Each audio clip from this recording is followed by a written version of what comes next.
тишина-то такая, как будто-то и войны нет. Да, шутки не хватает. Да. А где Василий? Василий с ночью в разведку ушел. Жалко, он бы нас развеселил. Да, это точно развеселил. А вы помните, как он рассказывал, как языка-то брал? Да помню. Надь, а ты расскажи за него. У тебя хорошо получается. Ой, Да ну что, у меня так не расскажи. получится. Получится. Вот. Сижу я, значит, братцы, под покровом темноты. Слышу шорох.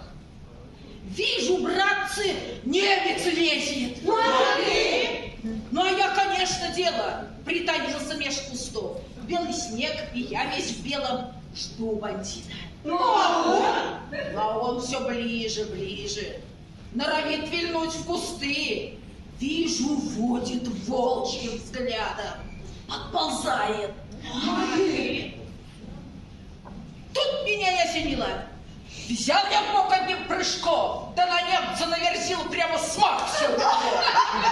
Не ложились девушки спать, много варежек теплых связали, чтоб на фронт их подарок послать.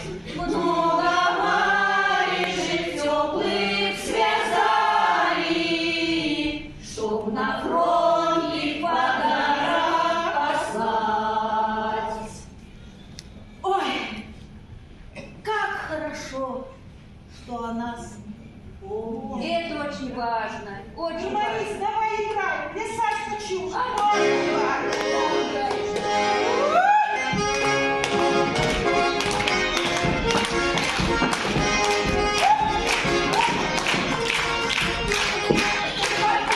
Улица Советская, по тебе ходить не будет, Надя Невельская.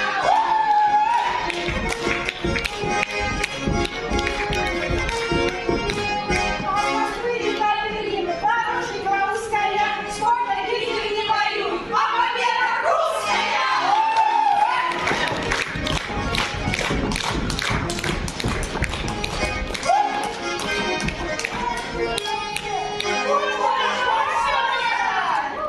Почта идет.